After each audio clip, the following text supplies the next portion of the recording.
It's Saturday, November 29th, 2025. Thanks for tuning in today.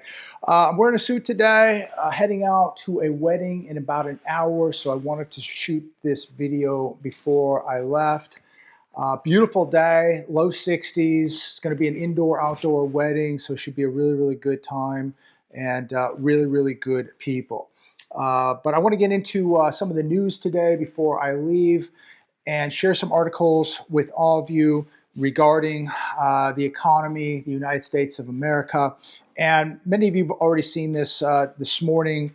3 people shot during Black Friday attack at busy mall, Westfield Mall in San Jose, California. People running for their lives. I was watching the video this morning. Westfield Valley Mall, 3 people shot. One was a 16-year-old girl. And it is a reminder of just how the United States is collapsing. Our society is collapsing. Watching the video of this, people running for their lives, absolutely terrified, going out on Black Friday, just having fun, getting out, walking around. You can't even do that today without jeopardizing your own life. What are your thoughts on this? We're seeing more and more of this. It is just so sad as I sit here on this beautiful day, looking at the water and just the beautiful landscape, and just thinking how bad this country is getting, how much we are falling. We are going right down the toilet bowl without a doubt. That you cannot even go to a mall now on Black Friday, walk around, have some fun, without jeopardizing your life. It's becoming more and more common. Daily Mail, 75-year-old furniture chain files for bankruptcy and closes a quarter of its stores. American Signature is the company, also operates Value City Furniture, is in very, very big trouble. They operate 120 stores. They employ roughly 3,000 people, and they've closed a quarter of their stores. They're laying off. They're blaming it on this housing market, which no doubt people aren't buying houses, they're not buying furniture. And we're going to see more of this. And the sad thing is, I mean, this is a 75-year-old furniture store. This is Americana. This is what we really hate to see, a company that's been around for so long. You know, we've seen some of these restaurants that have been around for years and years and years, companies that have been around 100 years that have had to fold up. And it is really, really sad because it's literally, it's like erasing a piece of American history.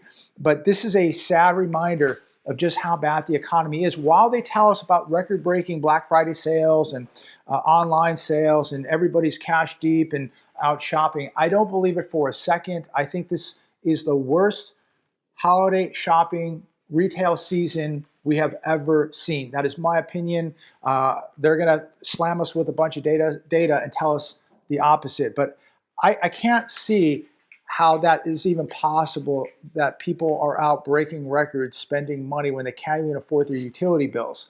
When you're looking at credit card defaults, record numbers, you're looking at car repos, record numbers, you're looking at foreclosures really starting to spike, and you're just watching people every day falling behind on their bills. Another one from the Daily Mail, FedEx joins list of billion-dollar companies laying off workers with hundreds on the chopping block. They're going to lay off nearly 900 workers and shut down a logistics operation in Coppell, Texas, just north of Dallas. I mean, that's almost 1,000 people. It's a big deal. And these are very, very good jobs. These are not, your part-time, low-wage jobs. These are good jobs. And these people are going to have a very, very difficult time replacing these jobs. Here's another one. Silver hit record highs in 2025. Here's why the devil's metal has further to run. They call it the devil's metal because it's so volatile. It has a lot more to run on many, many things. Fear, uncertainty, electric vehicles, AI, photovoltaics, which is converting light right into immediate electricity. So you need silver for this. So on top of its monetary value, it needs, or these industries need silver in order to survive. AI, EV, photovoltaics. Photovoltaics, I've never even heard of that, but it's the process of converting light into instant electricity. Interesting. And you need silver to do it. So silver's not going anywhere. And when you look at, silver right now, which has definitely spiked in price, but when you look at it, I mean, it is still cheap. It is still cheap. You can. Where are we at today on silver? I can't even keep track of these numbers. $56, wherever it's at. I think Eagles are around $57. I mean, basically, you can go out and buy yourself a silver round or silver coin for around $60. Eagles a bit more, but that's a hard tangible asset that you can hold in your hand. That's going to be, in my opinion, in 10 years from now, it's going to be worth a lot more money. Probably in a year, it's going to be worth a lot more money. This stuff is soaring at levels we've never seen before, and I still think that gold and silver are extremely cheap and on sale. And if you have the means, if you have the ability to purchase this stuff, I would do it. That's not financial advice. That's just me. I would be grabbing this stuff and putting it away. Now, somebody will say, oh, JB's telling people to buy gold at over $4,000. Does he think people are made of money? Well, apparently, if they're out, shopping, spending, they're predicting over $1 trillion will be spent on the holiday season. I'm watching some football and basketball on the TV, flipping through the channels, and looks like people are spending hundreds of dollars for tickets and $10, $20 for beer and hot dogs. So apparently, people must have money. So why not buy some gold and silver? I think it's going to be worth a lot more than a football or a basketball game or a hot dog or a beer. You're not bad at job hunting. 30% of job postings are fake. This on Forbes. Phantom job posting is alive and well, ladies and gentlemen. We were talking about this years ago. People, I've applied, 100 different places, 200. I've sent out 500, 800 resumes. Nobody's called me back. This it continues to go on, these phantom job postings.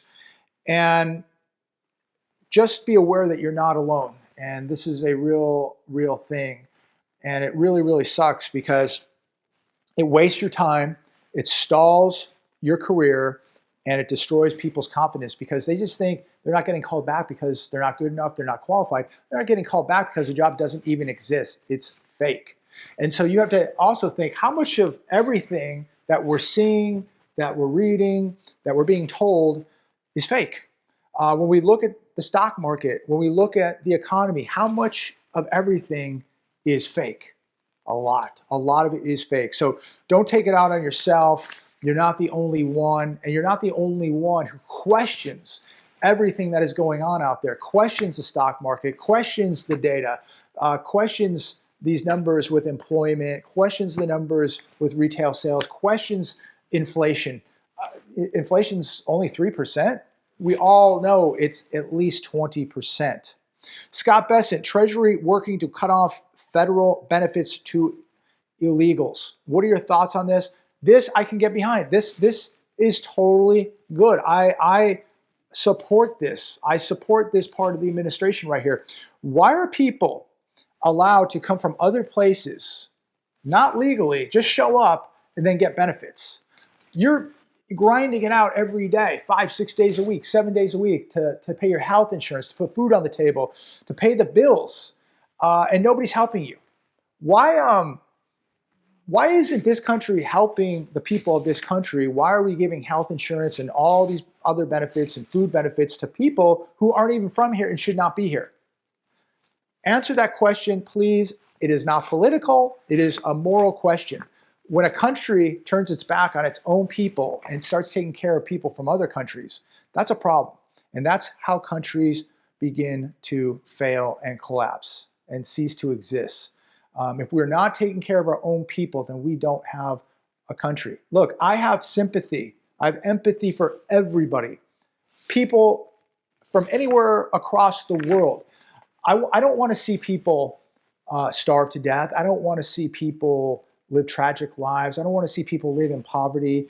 I don't want to see people live in at places where they're judged and executed for religious beliefs and things of that nature. But we have our own problems right here. And if we don't, I mean, America is beginning to look like a banana republic, right? If we don't begin to fix things here right now, then we are going to fall with the rest of these third world nations. And we're going to look just like them. And we're beginning to. America is beginning to look like a third world nation. When you can't go to a mall on Black Friday and shop without, people firing off rounds and people getting shot, when you can't go into the cities because they're so dangerous and they look like bombed out war zones, where are we living? This just doesn't look like America. When people are setting up food stands, all over parts of California and tent cities, it doesn't look like a first world country, ladies and gentlemen. It looks like a third world nation. Copper thieves are wreaking havoc across America. They're stealing people's air conditioning units, street lights, wires from wind turbines, you name it. If they see it, they're going to take it. Thieves are wreaking havoc, prying open manholes, chipping away asphalt, and climbing trees and poles to cut and steal copper wires that supply electricity to all of us, that supply the internet to us. And we got people, I remember watching a special years ago on Detroit, how I think they said 80,000 streetlights in Detroit, the copper wire was stolen out of them. This is years ago. Los Angeles, California has had nothing but massive trouble with copper thieves. From January to June, 9,770 incidents of intentional theft or sabotage on communication networks were reported. These are deliberate acts of destruction that cut off communities, put lives at risk, and cost millions of dollars to repair it. It says here in the article, AT&T, they said the thieves have cost their company $76 million in 10 months of this year. And that just gets passed on to the consumer, and it just destroys cities. But think about if these people, these thieves, who probably aren't very educated, can do this. What happens when you have very, very bad people from all parts of the world that have skills? When they begin to shut down the electricity, shut down the internet, shut down the grids. We can't even control the crime of copper in this country. What happens when you have professional soldiers who have walked into this country with skills that know how to really shut things down? What happens then? But is this beginning to look more and more like a third world country? Now we don't even have streetlights. And then the intersections don't work. And your internet goes down. It's very, very shocking what is taking place here. And I think America is much more vulnerable than most people want to admit. It is very, very vulnerable. So I'm going to leave it there today as I head out here in a little bit to the wedding. People out here in Alabama, just very, very good people, great people. And it's been a very, I'm going to say, just a blessing to be here. People said I'd be heading back to California in a matter of months. That will never ever happen. And I must say this: I don't miss California one bit. There's nothing I miss. Had some great memories, had some great times, but I think now the traffic, the crime, the politics, the taxes, it just has nothing to offer me. Maybe to you it does. To me, it certainly does not. It's turning into a cesspool. If you want to live in a tent, if you want to live around tent cities and a bunch of homeless people and pay the highest gas prices in the country, go to California. They're waiting for you.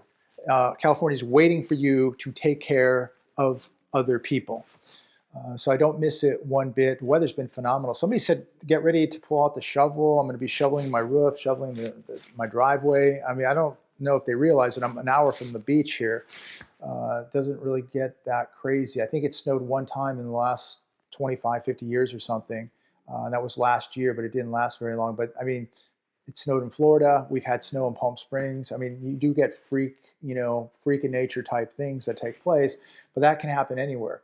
But overall, I mean, low 60s today. I mean, we're in the 80s in the last couple of weeks, up to about a few days ago. It's been unbelievable. It's been warmer here than California, but definitely cooling down a little bit. The nights have gotten cool. I think we got down about 35 last night. That was chilly, but it's nice. It's really, really nice. I've got plenty of clothes to deal with any type of weather, whether it's hot or cold. So I'm prepared for it.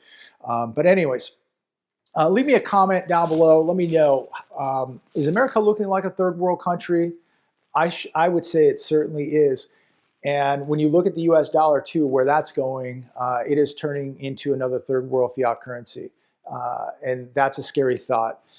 Make sure that you have some gold and silver. Make sure you stay on course. Make sure that you definitely walk close to God, because we are witnessing so much spiritual warfare just in this nation alone. I've never seen anything like it, but it's going to continue to get worse. And unfortunately, 2026, in my forecast and my outlook, from what I can see, connecting the dots, and many of you are probably seeing the same thing, big trouble, big economic trouble in America 2026. So do what you got to do to be preparing. Do the best that you can. Get the debts paid down. Make sure you got food put away. Make sure you got water put away. Make sure you have some cash put away, metals, all that stuff. Just make sure that you continue to stay on path and be preparing. God bless every one of you. Thanks for tuning in. Have a wonderful weekend. Talk to all of you very soon.